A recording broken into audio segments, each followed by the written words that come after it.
ড্রাগনের মানুষ কিন্তু চারা কেনেন, এক হচ্ছে কাটিং, জাস্ট লাইক এরকম, মানে কাটিং কাটা থাকে 30 সেন্টিমিটার বা যে কোনো ভ্যারাইটির যে সাইজ সেই সাইজে কাটা থাকে, এবং এদিকে একটা তীর চিহ্ন দেওয়া থাকে এবং নাম লেখা থাকে এরকম, ইকুয়াডোর পালোরা এটা যেমন, সেরকম অনেকে কিন্তু এরকম চারাও কেনেন যেটায় হচ্ছে রুট অলরেডি বেরিয়ে গেছে, এই দেখুন আবার গ্রোথও শুরু হয়ে গেছে। তো এরকমও চারা কেনেন, তো এটা হচ্ছে রুটেড চারা আর এটা হচ্ছে কাটিং।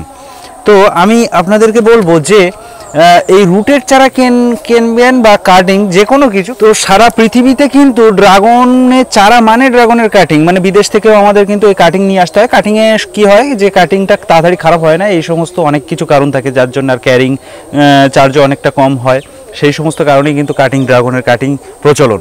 তো সেসব ব্যাপার নয়, ব্যাপার যেটা আজকের ভিডিওর মূল বিষয় সেটা হচ্ছে ড্রাগনের যাই কিনুন না কেন, আপনার কাছে পৌঁছিয়ে ড্রাগনের কাটিংটা খারাপ হয়ে গেলে কিংবা আপনার কাছে পৌঁছানোর আগে খারাপ হয়ে গেলে আপনি ক্লেম কিভাবে করবেন? সেটা আপনার দোষে হতে পারে খারাপ, বা আমার দোষে হতে পারে। একটা লিমিটেড পিরিয়ড থাকে, সেই পিরিয়ডের মধ্যে খারাপ হয়ে গেলে কিন্তু অবশ্যই আপনি ক্লেম করতে পারবেন, নতুন কিন্তু চারা রিপ্লেস হিসেবে আপনি পেয়ে যাবেন। যারা পুরনো দর্শক সবাই কিন্তু জানেন, যাদের চারা খারাপ হয় তারা কিন্তু চারা পেয়ে যান, তবে সঠিক পদ্ধতিতে আপনাকে ক্লেম করতে হবে। অনেকে কিন্তু এই ভুলটা করছেন যে চারা গেছে তার কাছে, খারাপ হয়ে গেছে, হয়তো এটা খুব রেয়ার কেস হয় যে চারা খারাপ হয়ে যায়, তো সেক্ষেত্রেও তিনি যদি আমাকে না জানান কি করে হবে, সে হয়তো 20 দিন 25 দিন পরে জানাচ্ছে, এরকম করলে কিন্তু হবে না। তাই ডিটেলসে জানতে গেলে আজকে ভিডিওটা কিন্তু খুবই ইম্পর্টেন্ট, আপনাকে কিন্তু স্কিপ না করে পুরোটাই দেখতে হবে। নমস্কার, আমি অর্ঘ আর আপনি দেখছেন রিয়েল ফ্রেন্ডস বেঙ্গলি।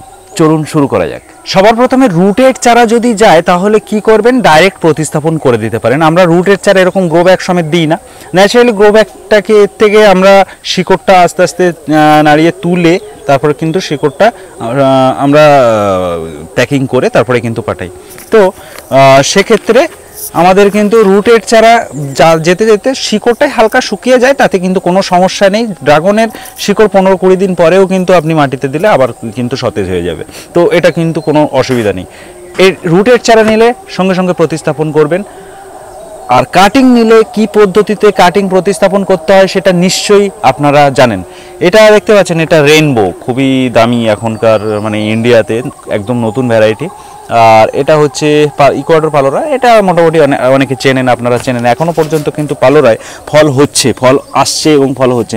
আমি গ্রো ব্যাগটা রেখে দিলাম, ওটা বেশ ওয়েটি, তো কাটিংটাই নিয়ে আলোচনা করছি। তো আপনার কাছে কাটিং গেলে কি করবেন সেটা নিয়ে তো ডিটেলসে একটা ভিডিও তৈরি করেছিলাম, আপনারা নিশ্চয়ই দেখেছেন। নিচের দিকটা কেটে আপনাকে শুকনো করে, ফাঙ্গিসাইড করে শুকনো করে তারপর কিন্তু প্রতিস্থাপন করতে হবে। তো সেটা হচ্ছে অবশ্যই ভিডিওটা দেখে নেবেন। কাটিং কিন্তু প্রতিস্থাপন করার আগে অবশ্যই ওই পুরনো ভিডিওটা দেখে নেবেন, নিলে কিন্তু আপনার কাটিং 100% সঠিকভাবে আপনি প্রতিস্থাপন করতে পারবেন, আপনার কাটিং কিন্তু কোনোভাবে ড্যামেজ হবে না। তো আজকে ভিডিওর মূল বিষয়ে আসি। মেনলি আমরা যদি এই কাটিংটা, ধরুন আমি প্যাকিং করে পাঠিয়ে দিলাম আপনাকে, এই কাটিংটা যেতে যেতে আপনার কাছে যদি খারাপ হয়ে যায় তাহলে কি করবেন? আমি প্রত্যেকটা জিনিস বলবো, যে যেতে যেতে খারাপ হয়, আপনার কাছে থাকতে থাকতে খারাপ হয়, যেভাবে হোক খারাপ হলে আপনি কি করবেন সেটা হচ্ছে পরপর বলছি। প্রথম হচ্ছে, আপনার যদি প্যাকিং খুলে দেখেন যদি পচে যায় গাছটা, তাহলে যদি দেখেন সামান্য একটু পচেছে তাহলে কিন্তু আপনি প্রসেস করে নিতে পারবেন। যদি দেখেন অনেকটা বেশি পচে গেছে, মানে গাছটা আর মানে রাখা একটু ডিফিকাল্ট হয়ে যাচ্ছে, পসিবল হচ্ছে না, সেক্ষেত্রে কি করবেন? সেক্ষেত্রে প্যাকেট খুলেই সঙ্গে সঙ্গে আপনি ফটো তুলবেন এবং রিসিভ করার 2 দিনের মধ্যে কিন্তু আমাকে ফটো পাঠাতে হবে।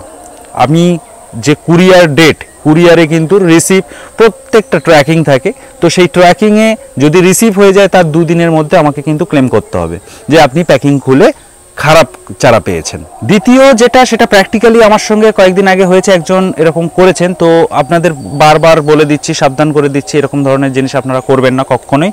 তো মানে কি হয়েছে, আমি অ্যাকচুয়ালি তার নামও জানি না সঠিক, কারণ অর্ডার তো প্রচুর আসে, আপনারা সবাই জানেন।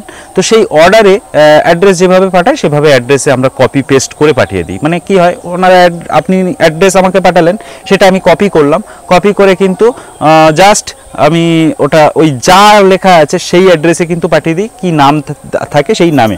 তো এখানে নামটাও একটা অদ্ভুত টাইপের নাম ছিল, যাই হোক আমি নাম বলছি না। উনি চারা অর্ডার করেন 3টে চারা, এবং 3টে চারা আমার কাছ থেকে ডেলিভারি মানে কুরিয়ার করেছি আমি 15 কি 16 তারিখ, এবং পৌঁছে গেছে 18 তারিখ। মানে ডেলিভারি ট্র্যাকিংয়ে যা দেখাচ্ছে 18 তারিখ পৌঁছে গেছে, এবং ওনার ভাইয়ের নাম সেই নামে রিসিভ হয়েছে। মানে কুরিয়ারের ডিটেলস তো থাকে, কটার সময় রিসিভ সেটাও থাকে, তো পুরো ডিটেলস কিন্তু আছে। তারপরেও আমি জানি তাহলে পৌঁছে গেছে ভালো, মানে এবং খুব রেয়ার, মানে খুব দামি দামি চারা ছিল 3টে। তো সেই চারা নিয়ে উনি আমাকে হঠাৎ 30 তারিখে আমাকে ফটো তুলে পাঠাচ্ছেন যে চারাগুলো খারাপ, সব চারা খারাপ, আপনার প্যাকেট খুলে দেখছি সব চারা খারাপ। তো আমি বললাম যে 18 তারিখে প্যাকিং, মানে আপনি 18 তারিখে রিসিভ করে 30 তারিখে কেন প্যাকিং খুলছেন? তো বললো না, আমি 30 তারিখেই কুরিয়ার ডেলিভারি করেছে। এই হচ্ছে ভুল, এই হচ্ছে ভুল। আপনি আপনার দোষটা ঢাকার জন্য মিথ্যের আশ্রয় কখনোই নেবেন না, তাহলে কিন্তু আপনি সাহায্য পাবেন না। কারণ কুরিয়ারে ট্র্যাকিং থাকে, তাই এভিডেন্স, এভরিথিং এভিডেন্স থাকে আমার কাছে। তো আপনি ভুল বললে ভুল প্রমাণিত হয়ে যাবেন, তাই ভুল করবেন না। আমাকে বললো 30 তারিখে, আমি বললাম এটা হতে পারে না, কুরিয়ারের আমাদের ট্র্যাকিং থাকে, সেখানে কিন্তু আমি পুরো ডিটেলস দেখতে পাচ্ছি 18 তারিখে আপনার ভাই এই নামে রিসিভ হয়েছে, এই সময় পুরো ডিটেলস বললাম। তো তাতেও কিন্তু উনি ওনার মতো বক্তৃতা দিয়ে যাচ্ছেন, আপনি খারাপ চারা পাঠিয়েছেন। মানে আপনি ধরুন 18 তারিখে রিসিভ করে 30 তারিখে প্যাকিং খুললে সে চারাটা একটু ডিফিকাল্ট তো হয়ে যাবে। তো যাই হোক, তো উনি শেষমেশ আমাকে বললেন যে আমি ওনাকে বললাম যে আপনি আমার সঙ্গে কন্ট্যাক্ট করুন। কন্ট্যাক্ট মানে কি, আমি ওনার নাম্বারে কল করছি, উনি কি করেছেন, নাম্বারটা ব্লক করে দিয়েছেন। আমি কল করে মানে ওনার সলিউশনের জন্য কল করছি, উনি যে মিথ্যে বলছেন সেটা আমার সঙ্গে কথা বলে বলতে পারবেন না বলে উনি আমার নাম্বারটা ব্লক করে দিয়েছেন, এখনও ব্লক। এমনকি হোয়াটসঅ্যাপে আমি কল করছি সেটাও রিসিভ করছেন না, অথচ হোয়াটসঅ্যাপে SMS লিখছেন, একই টাইমে কল করছি রিসিভ করছেন, মানে কথা বলার সৎ সাহস নেই। এই জিনিসটা আপনাদের সঙ্গে যেন কখনোই না হয়। আপনি সত্যি বলবেন, সত্যি যদি আপনার দোষেই হতো, যদি আমাকে বলতেন অত দামি ভ্যারাইটি, আমাকে বলুন, আমার সঙ্গে কল করে ডিসকাস করুন, আপনার সলিউশন তো আমি নিশ্চয়ই করব, কিছু একটা সলিউশন করব। তারপরে আমি আবার লিখলাম যে আপনি আমাকে কল করুন, আপনার এখনও পর্যন্ত সলিউশনের জন্য আমি ভাবছি। উনি এখনও পর্যন্ত কিন্তু কল করেননি। তো এই জিনিসগুলো অবশ্যই দেখুন, আপনার সেটা 500 টাকা ক্ষতি হতে পারে, 50 টাকা ক্ষতি হতে পারে, কিন্তু 50 টাকা একজনের কাছে ভ্যালু না থাকতে পারে, কিন্তু আরেকজনের কাছে ভ্যালু থাকতে পারে। আপনার ক্ষতি হবে কেন? আপনার ক্ষতি হলে সেটা অবশ্যই আমার সঙ্গে কন্ট্যাক্ট করবেন, ডিসকাস করবেন, অবশ্যই আপনার কিন্তু আমি ব্যবস্থা করব, কিছু একটা ব্যবস্থা তো অবশ্যই করব, কিছু একটা সলিউশন অবশ্যই দেবো। আপনার যারা যারা এই সলিউশন পেয়েছেন, ম্যাক্সিমাম মানুষ যারা সলিউশন পেয়েছেন আমার কাছ থেকে, তারাও কিন্তু কমেন্ট করবেন যে আমরা দাদা আপনার থেকে সলিউশন পেয়েছি, তাদের কিন্তু যথেষ্ট। শুধুমাত্র প্যাকিং খোলার পরে যদি ফাঙ্গাস থাকে, গাছে ড্যামেজ হয়ে যায়, নষ্ট হয়ে যায়, তাহলেই কিন্তু শুধুমাত্র 2 দিনের মধ্যে আমাকে কন্ট্যাক্ট করবেন। আমি তো মানুষ, তো অবশ্যই এই 2 দিনের মধ্যে যদি প্যাকিংয়ের মধ্যে সমস্যা থাকে আমি অবশ্যই সলিউশন করব। আর আমি কেন মানুষ বললাম এই কারণে যে আপনার যদি ক্ষতি হয়, আমিও তো মানুষ, নিশ্চয়ই আমার কিছু একটা সহানুভূতি তো থাকা উচিত হবে। তো অবশ্যই আমার সঙ্গে কিন্তু অবশ্যই কন্ট্যাক্ট করবেন, না হলে কিন্তু আপনার সলিউশনের সমস্যা হতে পারে। মিথ্যে নয়, সত্যি বলবেন, অবশ্যই আপনার সলিউশন হবে। যে কোনো সমস্যা, সেটা 2 দিনের মধ্যে যে সমস্যা হয়েছে বলে 2 দিনের মধ্যেই বলতে হবে, বা প্যাকেট খুলে সমস্যা হলে সেটা তো বললাম, তাছাড়া প্যাকেট খুলে না সমস্যা হলে যদি আপনি লাগিয়ে ফেলেন, গাছটা লাগিয়ে ফেলেন, তাহলে কি ফোন করলে আমি সলিউশন দেবো না আপনাকে? এটা তো ভুল। আপনি 7 দিন, 10 দিন, 20 দিন পরেও আমাকে ফোন করবেন যদি আপনার সমস্যা হয়। যদি আমার দিক থেকে কোনো রকম সাহায্য আপনাকে করতে পারি, অবশ্যই আপনাকে সাহায্য করব। মাটির সমস্যার জন্য অনেক সময় ফাঙ্গাস লাগে, দেখা যাচ্ছে সে আপনি গাছ প্রতিস্থাপন করেছেন, 1 সপ্তাহ পরের থেকে নিচের থেকে হলুদ হয়ে ওঠা শুরু হচ্ছে, এর আগের ভিডিওটাই দেখে নেবেন, কি করতে হবে একদম ক্লিয়ার হয়ে যাবে।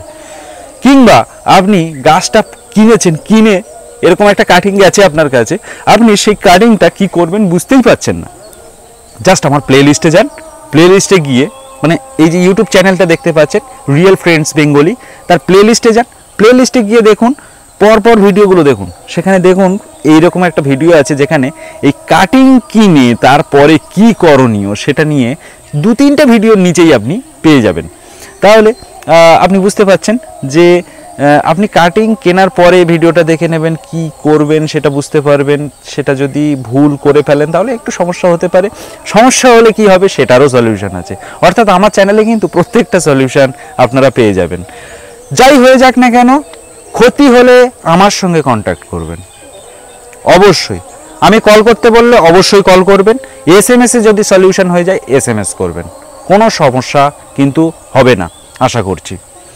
আর যারা আমার মাধ্যমে চারা কিনতে চাইছেন, এটা তো একদমই প্রতিস্থাপনের সময় চলছে, তো এই প্রতিস্থাপনের সময় যারা আমার কাছ থেকে চারা কিনতে চান, পুরনো দর্শকরা যারা আমার কাছ থেকে অলরেডি চারা কিনেছেন বা অনেকবার ভিডিও দেখেছেন, তারা সবাই জানেন কিভাবে চারা কিনতে হবে।